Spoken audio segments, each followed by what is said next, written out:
My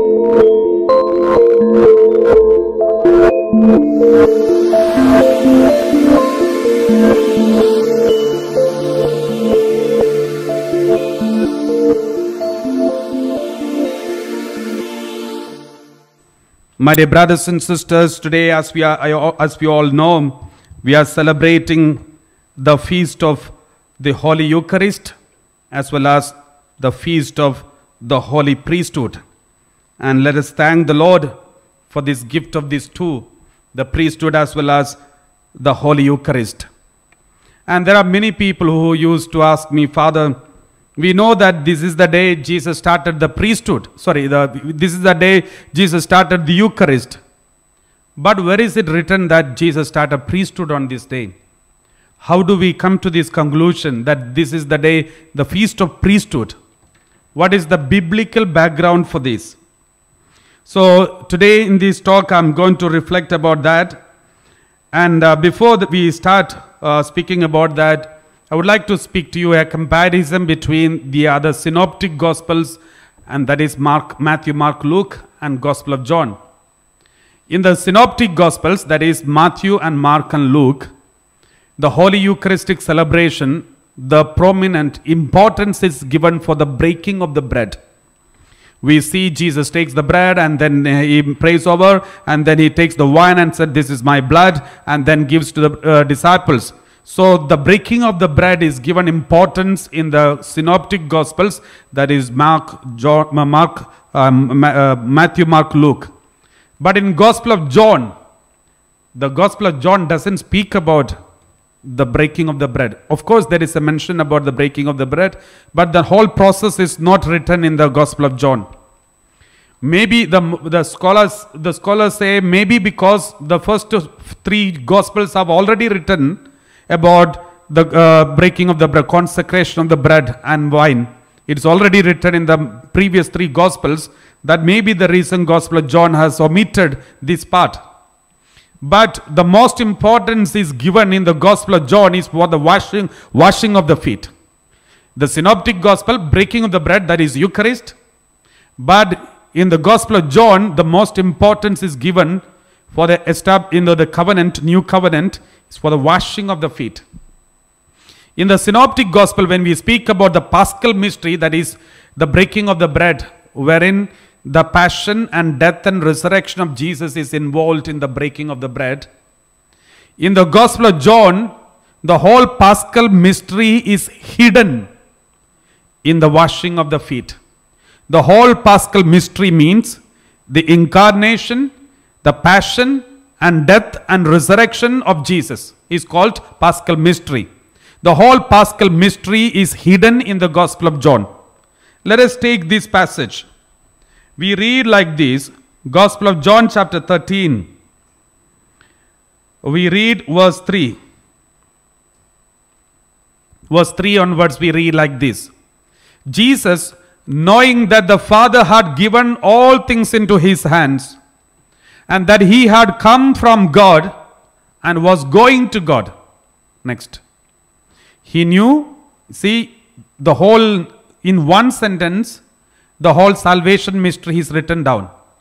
Knowing that the Father had given all things into his hands, and he had come from God, incarnation, going back to God, ascension. So, between incarnation and ascension, all what happened, that is what is going to explain in the next verses. The first sentence itself speaks about the whole Paschal mystery, incarnation and ascension. And now he speaks in clear form, maybe in hidden form. Why the incarnation happened? We read the verse 4. He got up from the table, getting up from the original where he was, the table where he was. That is the sign that he is leaving the heaven. Took off his outer robe. Outer robe is a symbol of his divine form. He was in the divine form. He took off his divine robe, and tied a towel around himself. Tying a towel around the waist is a symbol of becoming a slave. Becoming a slave. And the next word, verse 5. Then he poured water into a basin. collecting water into a basin is also sign. There are many signs. The first sign is baptism. And second sign, God passing over through the water. The Israelites, when they were saved from Egypt, they went through the water and then entered into the freedom. So collecting water into a basin is a sign of passing through the water, and also the sign of baptism, which Jesus has received, even the disciples also have received. And then he began to wash the disciples' feet. Washing the feet and wiping them is a sign and symbol of crucifixion. It's a sign of the humility. He humbled to the core. He became the slave of slavest, servant of servants. He sat on the floor and he started washing the feet of the disciples. That is the symbol of the crucifixion. And after washing them, we read like this. And after he had washed, verse 12, chapter 13, verse 12. After he had washed their feet, then after washing, he got up. After the washing, he was sitting on the floor and washing the feet, and then he raised. Is a sign of resurrection. Then he put on his robe, and then he is going. It shows the ascension and going back to the heaven. And then he returned to the table and he seated. Going back to the table, he is going back and seated at the right side of the Father. And then he is asking a big question. Do you know what I have done to you? Do you know what I have done to you? And we are answering back in every Holy Eucharist by celebrating the Holy Eucharist meaningfully, with humility, by humbling ourselves, ready to forgive our enemies, washing their feet. We are telling God, Lord, we understood. Do you know what I have done to you? We say, yes, Father, yes, Lord, we know it. So every celebration of the Holy Eucharist is a response of a disciple of the Lord towards the Heavenly Father. Yes, Lord, I know it. Every Holy Eucharist is a celebration. Every celebration of the Holy Eucharist is a response to God. So this is very important, my dear brothers and sisters. And if you check in the Old Testament, there is something very special. Why? What is the significance, another significance of the washing of the feet? There is also another significance for the washing of the feet that we can read from the Old Testament. We all know in the Old Testament, Israelites were slaves in the Egypt. And the whole Israelites were called royal priest. Every one of them were priest. And that is why when the Passover was celebrated in the Exodus chapter 12, God said to every head of the family to celebrate the Passover. So the head of the family has to celebrate the Passover. Normally the Passover is supposed to be celebrated by only a priest. But during the time of Exodus, all the people were priests, royal priests. We read like this in the Word of God, Exodus chapter 19 verse 6.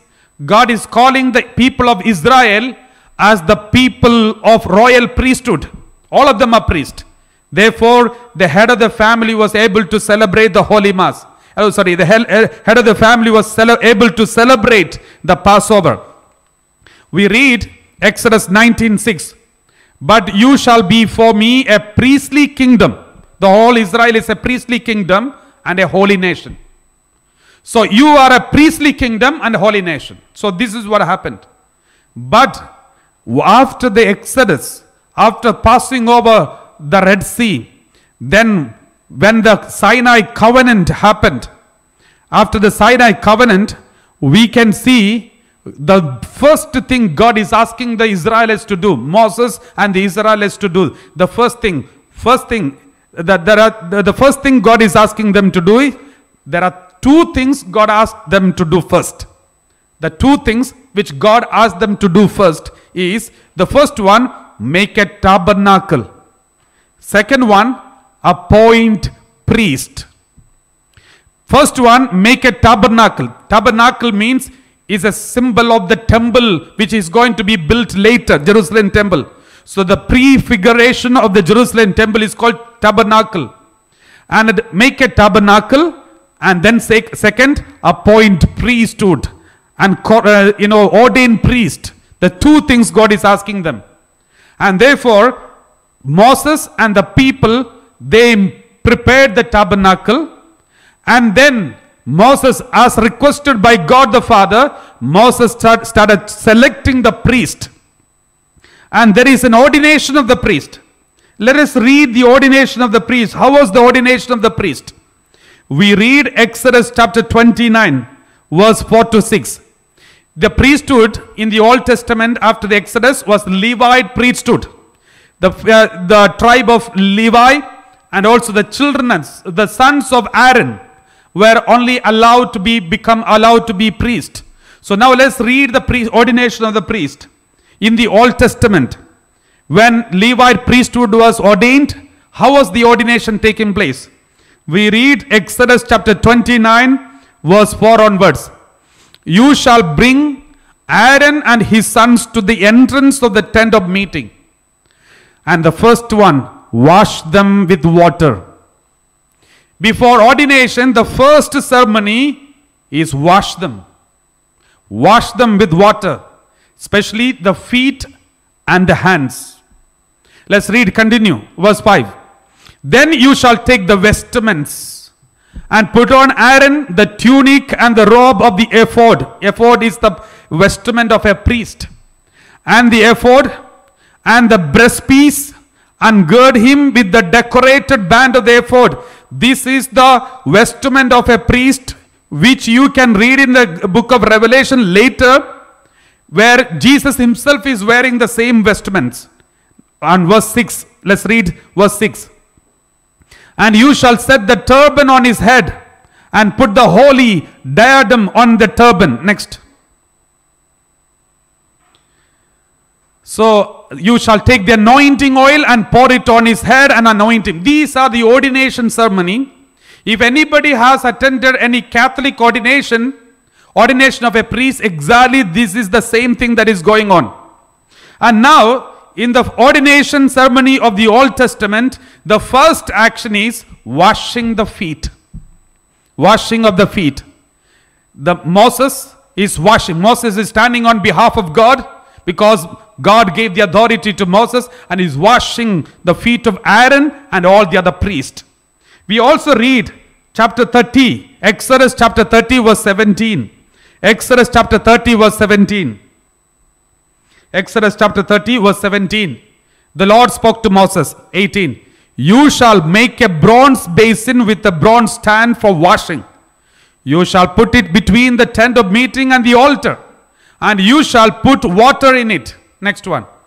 With the water, Aaron and his sons, that means priest, they should wash their hands and their feet. They should wash their hands and feet. Next one.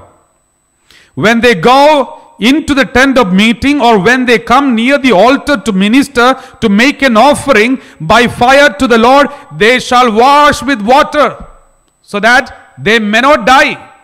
So washing the feet of the priest before they enter into the altar is very important. And again, another word of God we read. Chapter 40 verse 29 to 29 onwards. Chapter 40 verse 29 onwards. He set the altar of burnt offering at the entrance of the tabernacle of the tent of meeting, and offered on it the burnt offering and the grain offering, as the Lord had commanded Moses. Next.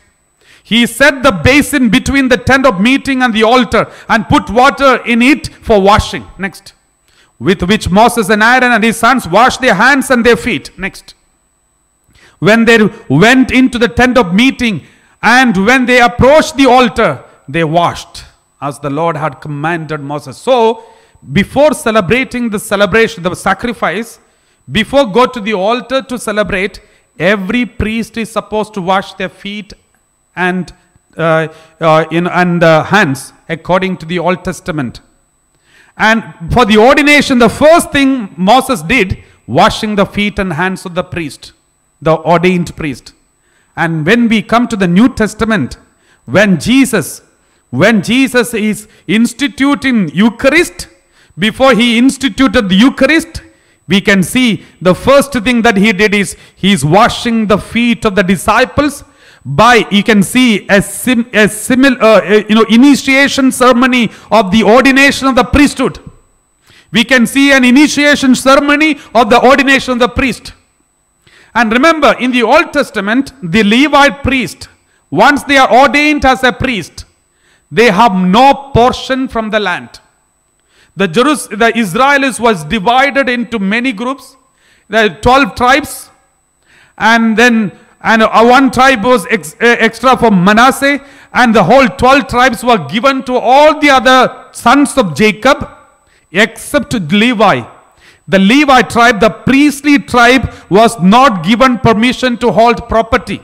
We read like this: the Levi priest, they never had any property. We read in the word of God, Leviticus chapter 8 verse 6 to 7. Leviticus chapter 8 verse 6 and 7. Leviticus chapter 8, 6 and 7. Then Moses brought Aaron and his sons forward and washed them with water. Okay, that 7, verse 7. He put the tunic. Okay, this is the ordination ceremony. And we also read from Numbers 18:20. Numbers 18:20. We read like this. Numbers 18:20. Then the Lord said to Aaron, you shall have no allotment in their land, nor shall you have any share among them. I am your share and your possession among the Israelites. I am your share. God told Leviticus priest, you will not have any property, you will not have any share in the land of Israel, but I am your share. As becoming a priest, from now on, I am your share. Again, we read Deuteronomy 10:9. Deuteronomy chapter 10 verse 9. Deuteronomy chapter 10:9. Therefore, Levi has no allotment or inheritance with his kindred.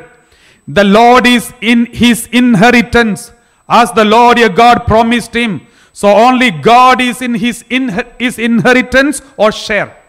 His share is God. Nobody else can be, nothing else. No money, nothing, no property. God is the share of the priest. So you can see two things in the ordination of the priesthood, or the speciality of the priesthood in the Old Testament. The first thing, ordination, washing of the feet. Second, God says, you have no share in the land, but I am your share. My dear brothers and sisters, let us read what did Jesus do when Jesus was washing the feet of the disciples. By washing the feet, Jesus is starting an initiation, or the ordination ceremony. Jesus is starting. He is ordaining the 12 apostles as also the priest. And then we read John chapter 13 verse 6. John 13:6. He came to Simon Peter, who said to him, Lord, are you going to wash my feet? Simon Peter was feeling so bad that his master is washing his feet. Therefore Simon Peter felt so bad, and he said, Master, are you going to wash my feet? Jesus answered, you do not know now what I'm doing, but later you will understand. Then Peter said, that moment Peter did not understand how important this washing and the whole celebration is.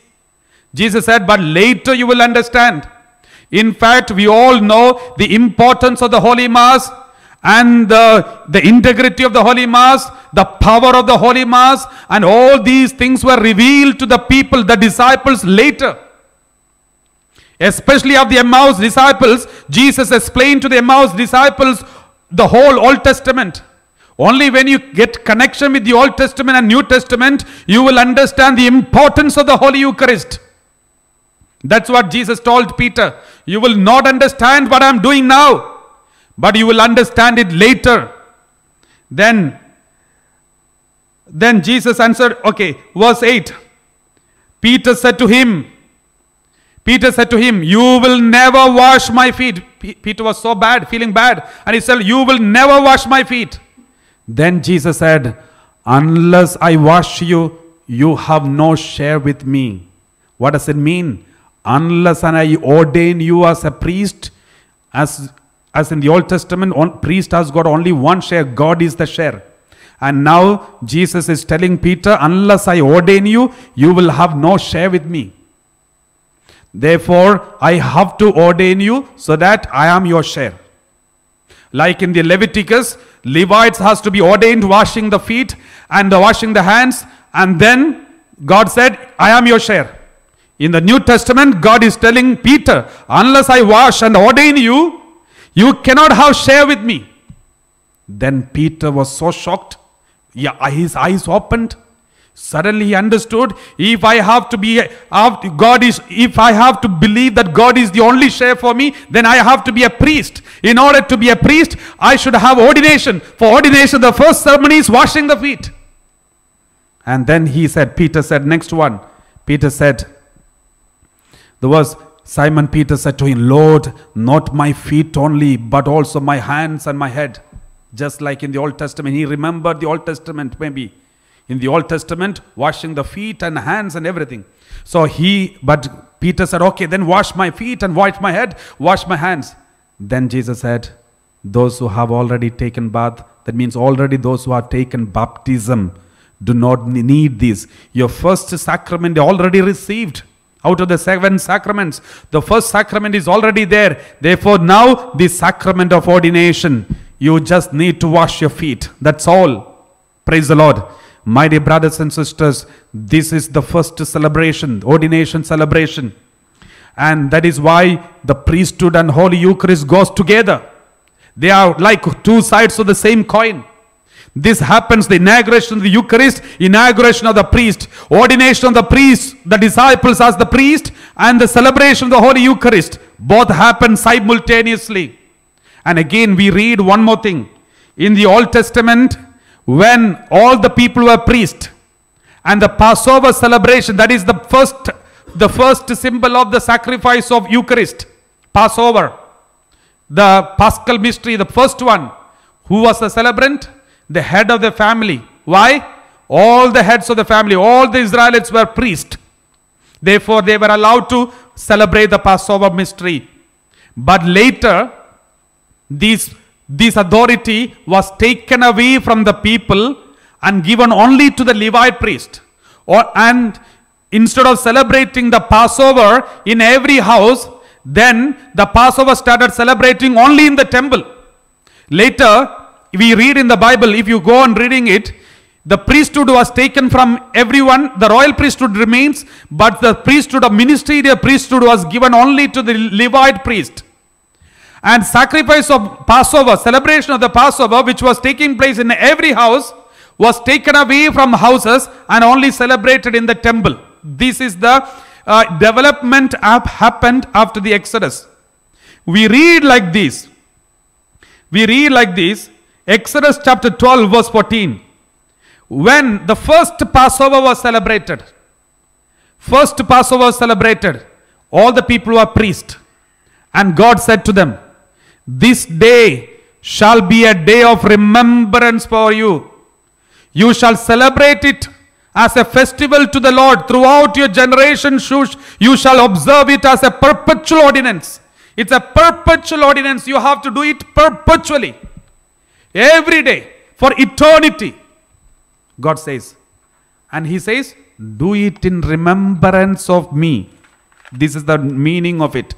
This day shall be a day of remembrance for me. You shall do it. You shall celebrate it as a remembrance for me for eternity.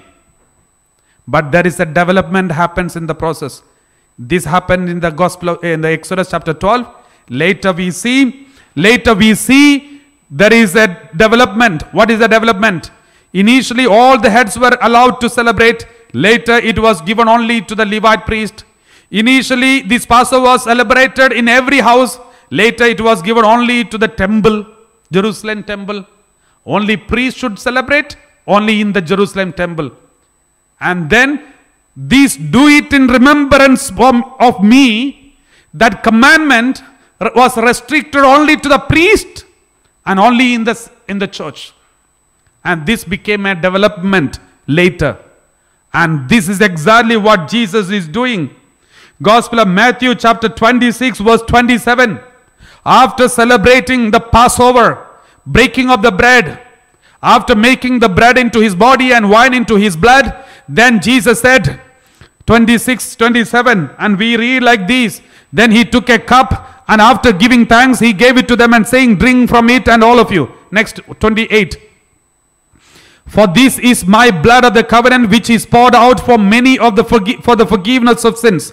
Next. I tell you, I will never again drink of this fruit of the wine until that day when I drink it new in my Father's kingdom. Next.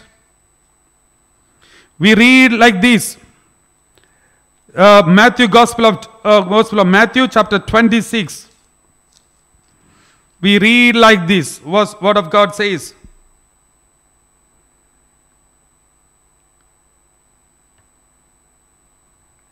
We read, let's read Gospel of Luke chapter 22 also.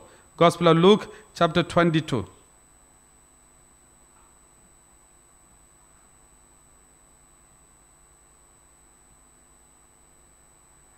We read 22 verse 14 onwards. Let's read once again.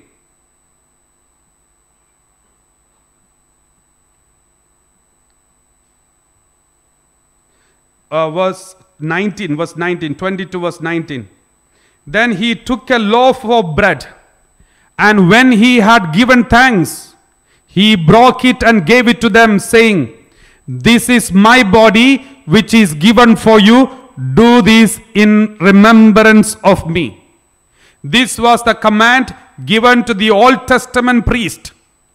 It was initially for everyone. Later, this was given only to the Levite priest. And now the continuation of the Levite priest, but the priesthood in a new form, the priesthood of the Melchizedek was given to the disciples, and God told only to this priest, do it in remembrance of me. By entrusting the new priest, the priest of Melchizedek, to do this in remembrance of me, Jesus is completing the ordination ceremony in the Passover meal, during the Passover meal. And thus, the disciples got a big responsibility to do it in remembrance of the passion and death and resurrection of Jesus. That's why we read in the Acts of the Apostle, every time when the disciples gathered together, they used to celebrate the breaking of the bread. They used to do it in the remembrance of Jesus.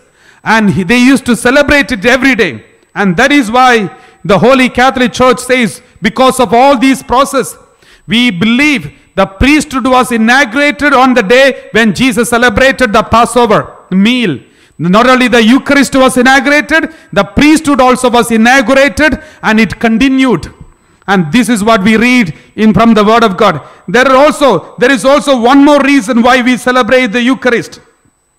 Why we call the priesthood, the Passover is the celebration of the priesthood also. We read, let's read Hebrew chapter 8 verse 3. When we celebrate the Holy Eucharist, when we come to celebrate the Holy Eucharist, one of the most important criteria that we should keep in our mind is this. For every high priest is appointed to offer gifts and sacrifices. Every priest is appointed to offer gifts and sacrifices. Hence, it is necessary for this priest also to have something to offer. Also to have something to offer. They had something to offer. The early priest, the first 12 disciples, they sacrificed the whole life and they came forward to sacrifice and die for Jesus Christ. And Jesus said already, since you have given up your father, mother, brother, sister, husband, wife and everyone and come forth, God will give you the biggest reward. The greatest of all rewards.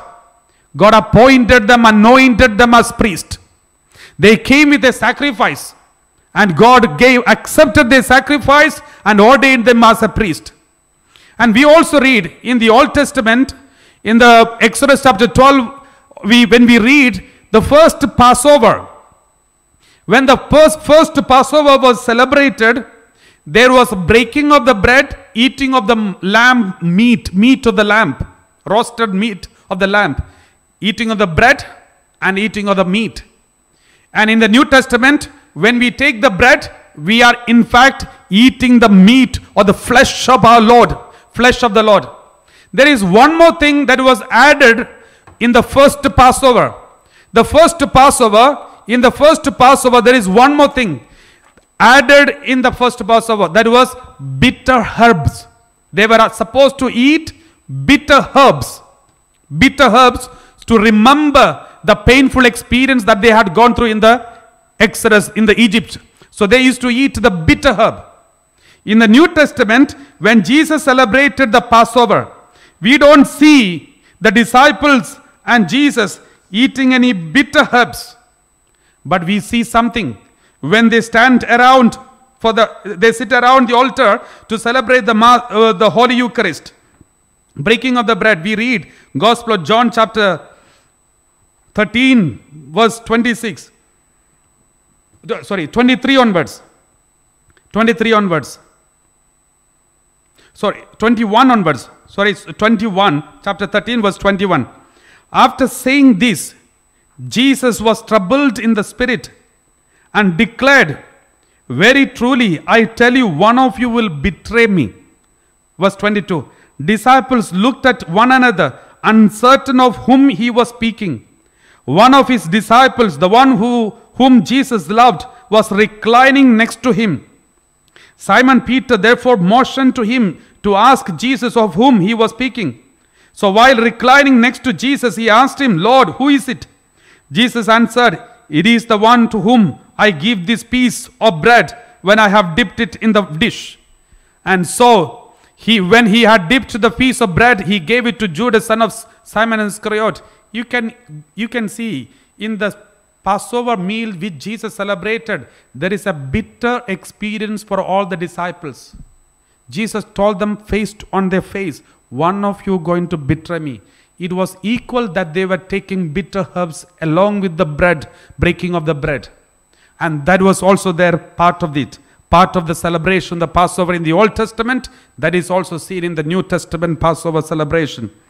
My dear brothers and sisters, as we are celebrating this feast of Holy Eucharist and Holy Priesthood, let us thank the Lord for the gift of priesthood and the ordination of the priesthood that he started on the day of Passover, this Last Supper.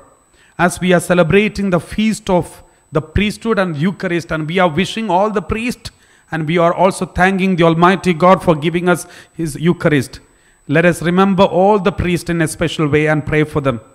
As we continue celebrating this Holy Mass, let us thank the Lord for this gift of priesthood and gift of the Eucharist, and ask forgiveness in case if any one of us, any time in our personal life, insulted and made fun of any priest, and not respected the ordination of the priesthood, or if we have spoken against knowingly, willingly, or spread any rumors against any priest and hurt any priest, let's ask forgiveness from God.